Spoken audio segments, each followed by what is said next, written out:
మోకాళ్లలో గుజ్జును పెంచి నొప్పిని తగ్గించి సర్జరీని దూరం చేసే ఫ్రీడమ్ వాక్. సో ఏపీలో రేపు కూటమి అధికారంలోకి వచ్చిన తర్వాత ప్రమాణ స్వీకార కార్యక్రమాన్ని భారీ ఎత్తున నిర్వహిస్తున్నారు. ప్రస్తుతం మనం చంద్రబాబు నాయుడు గారు, అలాగే పవన్ కళ్యాణ్ గారు, అలాగే ఇతర సహచర మంత్రులందరూ కూడా ప్రమాణ స్వీకారం చేసేటువంటి సభా వేదిక దగ్గర ఉన్నాం. ప్రస్తుతం మనం చూడొచ్చు, ఇప్పటికే సభా వేదిక అంతా కూడా ముస్తాబు అవుతుంది. భారీ ఎత్తున అంటే దాదాపుగా 1,00,000 మందికి పైగా ఇక్కడికి పెద్ద ఎత్తున తరలి వస్తున్నటువంటి నేపథ్యంలో అన్ని పార్టీలకు సంబంధించి అటు తెలుగుదేశం పార్టీ కావచ్చు, జనసేన పార్టీ, అలాగే బీజేపీ పార్టీకి సంబంధించినటువంటి ఎమ్మెల్యేలు, అలాగే ఇతర నాయకులు పెద్ద స్థాయిలో, భారీ స్థాయిలో తెలుగు రాష్ట్రాల నుంచి ఇక్కడికి వస్తున్నటువంటి పరిస్థితుల్లో పెద్ద ఎత్తున ఏర్పాట్లు చేస్తున్నటువంటి పరిస్థితి. ముఖ్యంగా మనతో పాటు ఇక్కడ జనసేన పార్టీకి సంబంధించినటువంటి అధికార ప్రతినిధి రజనీ గారు ఉన్నారు. ఆమెతో మాట్లాడదాం. చెప్పండి, మీరు ఎన్నో సంవత్సరాల నుంచి 10 ఏళ్ల పాటు మీ నాయకుడు పవన్ కళ్యాణ్ గారు ఎమ్మెల్యేగా ప్రమాణ స్వీకారం చేయాలని, అలాగే రేపు ఉప ముఖ్యమంత్రిగా ప్రమాణ స్వీకారం చేసేటువంటి కార్యక్రమానికి ఇక కొన్ని గంటలు మాత్రమే ఉంది.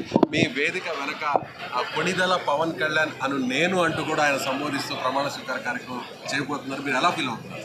ముఖ్యంగా తాడేపల్లి గూడెం సభ సాక్షిగా కట్టుబడి ఈరోజు సైన్యం అంతా ఒక తాటి మీద నిలబడి ఈరోజు చేసినటువంటి యుద్ధ ఫలితం. ఈరోజు అన్నయ్యని స్టేజ్ మీద చూసుకుంటూ కొణిదెల పవన్ కళ్యాణ్ అనే ప్రమాణ స్వీకారం కోసం రాష్ట్రం మొత్తం ఉవ్విళ్ళూరుతుందండి. ఈ అకేషన్ ముందుగానే వస్తుందని విజేంద్ర ప్రసాద్ గారు బాహుబలిలో ఆ స్క్రిప్ట్ పెట్టారు. ఒక సైనాని నుంచుంటే ఎలా ఉంటుంది, సైనాని ప్రమాణ స్వీకారం అంటే ఎలా ఉంటుంది, ఎరా మారుమోగిపోతుంది అని మరొక్కసారి అక్కడ ముందుగానే మేము చూసినటువంటి పరిస్థితి అండి. ఈరోజు పార్టీ కోసం పనిచేసిన వాళ్ళు ఎవరైనా సరే, ఈరోజు పార్టీలో కోట్లు నష్టపోయిన వాళ్ళు ఎవరైనా సరే, అన్న కోసం దశాబ్ద కాలం నుంచి మాటలు పడుతున్న వాళ్ళు ఎవరైనా సరే, ఇలా దగ్గర నుంచి అన్నని చూడలేకపోయినా సరే, 70mm స్క్రీన్లో చూడలేకపోయినా సరే, మీ ఇంట్లో ఉండే టీవీలో ఆ ప్రమాణ స్వీకారాన్ని చూస్తూ ఆనంద బాష్పాలతో కన్నీటి పర్యంతం అవుతున్న తరుణాలు జరగబోయేది కూడా మా కళ్ళల్లో కనపడుతుందండి. ప్రతి ఒక్కరూ ఆ క్షణం కోసం మనస్ఫూర్తిగా ఎదురు చూశారు. ఈరోజు సింగిల్గా వెళితే 40 గెలుస్తావు, 50 గెలుస్తావు అంటూ ప్రత్యర్థులు వైసీపీ వాళ్ళు మమ్మల్ని ఎంత రెచ్చగొట్టినా సరే, ఈరోజు ప్రజాక్షేమం,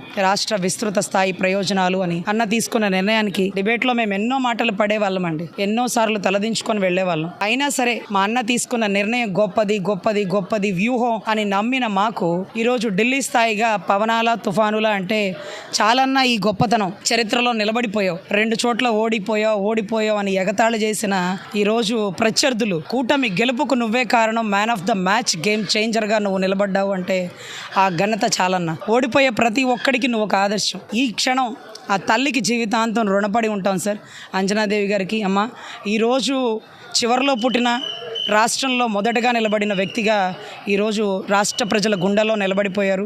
ఆ సైన్యం సమాధానం, సైనాని కోసం, ప్రమాణ స్వీకారం కోసం మనస్ఫూర్తిగా ఎదురు చూస్తున్నారు. నీ బిడ్డను ఈరోజు రాష్ట్ర అభివృద్ధికి దత్తత ఇచ్చినట్టుంది. మొరిగే కుక్క అంటుంది దత్తపుత్రుడని. కాదురే, పిఠాపురంలో దత్తాత్రేయ పుత్రుడుగా ప్రమాణ స్వీకారం చేయబోతాడు.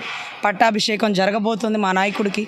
అయిపోయింది, అరణ్యవాసం అయిపోయింది, సుందరకాండలు అన్ని అరణ్యకాండలు అయిపోయినాయి. ఇక అల్టిమేట్గా పట్టాభిషేక తరుణం ఒక్కటే ఉంది. ఈ క్షణం కోసం మేము ఎంత చెమటోర్చామో, ఎంత కష్టపడ్డామో, ఎన్ని మాటలు పడ్డామో, ఎన్ని ఇబ్బందులు దాటుకొని వచ్చామో, వాటన్నిటికీ కూడా మా అందరం అండి, మేమెవరం పదవులు ఆశించే వాళ్ళం కాదు. అన్న ఒక గొప్ప స్థాయిలో ఉంటే దూరం నుంచి చూసి తప్పట్లు కొట్టుకొని వెళ్ళిపోయే వాళ్ళమే.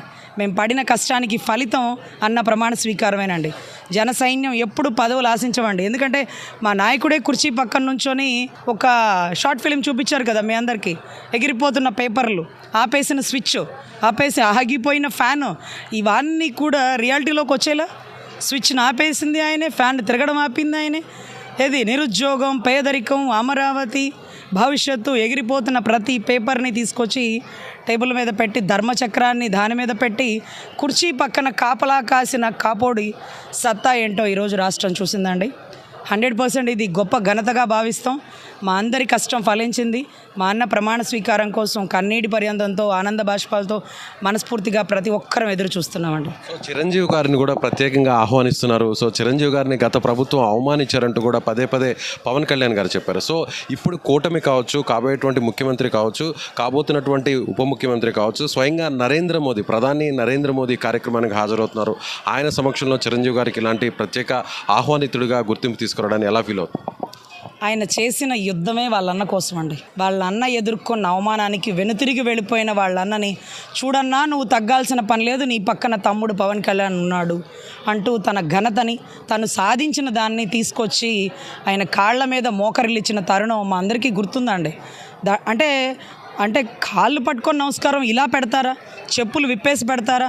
పూర్తిగా మోకర్లిచ్చి తల నేలకి తాడుస్తున్నాడా? తల కాళ్ళ మీద పెట్టాడా? ఆ రోజు కూడా మీ కేక్ కటింగ్లో చూసుంటారు బహుశా. ఏదంటే కంగ్రాచులేషన్స్ పెట్టలేదు, పిఠాపురం ఎమ్మెల్యే పెట్టలేదు, హ్యాండ్స్ ఆఫ్ అని పెట్టాడు. ఒక పోలీసుడు కొడుకు ఆ స్థాయిలో కూర్చొని ఢిల్లీ స్థాయిలో మోడీ గారితో ప్రశంసలు అందించుకొని ఆ ఘనతని సాధించిన ప్రగతిని అన్నకి గిఫ్ట్గా ఇచ్చినటువంటి తమ్ముడు పవన్ కళ్యాణ్ ఎప్పుడు ఇలాంటి తమ్ముడు ఉంటే బాగుండు, రాష్ట్రానికి ఒక అన్నలాగా నిలబడితే బాగుండు అనేటటువంటిగా రాష్ట్ర ప్రజలు ఎదురు చూస్తున్న తరుణం. ఇది జనసేన పార్టీకి సంబంధించినటువంటి అధికార ప్రతినిధి రజనీ గారు చెప్తున్నట్టుగా ముఖ్యంగా గతంలో చిరంజీవి గారిని జగన్మోహన్ రెడ్డి గారు అవమానించారు. సో ఆ అవమానాన్ని పదే పదే పవన్ కళ్యాణ్ గారు ప్రస్తావించారు. కానీ ఈరోజు ఆయనకు ఒక సముచితమైనటువంటి గౌరవాన్ని కల్పిస్తూ చిరంజీవి గారిని ప్రత్యేక ఆహ్వానితులుగా ఎన్డీఏ కూటమి రేపు ఇప్పటికే ఆహ్వానించడం జరిగింది. ఇవాళ సాయంత్రం చిరంజీవి గారు నేరుగా విజయవాడకు చేరుకోబోతున్నారు. రేపు ఈ కార్యక్రమానికి స్వయంగా హాజరయ్యేటువంటి పరిస్థితి. ఉప ముఖ్యమంత్రిగా పవన్ కళ్యాణ్ గారు రేపు ప్రమాణ స్వీకారం చేయబోతున్నారు. అలాగే ముఖ్యమంత్రిగా కూడా నారా చంద్రబాబు నాయుడు గారు ప్రమాణ స్వీకారం చేయడానికి ముఖ్యంగా పవన్ కళ్యాణ్ గారు అంటే 10 ఏళ్ల కష్టం అంతా కూడా రేపు ఒక్కసారిగా మా ముందు సాక్షాత్ కనిపించడం అనేది నిజంగా చాలా సంతోషకరం అంటూ కూడా ఆ పార్టీకి సంబంధించినటువంటి నాయకురాలందరూ కూడా చెప్తున్నారు. ఇది ఇక్కడ ఉన్నటువంటి ప్రమాణ స్వీకారానికి సంబంధించినటువంటి అప్డేట్. కెమెరామెన్ లక్ష్మణ్తో విజయ్, సుమన్ టీవీ, విజయవాడ నుంచి.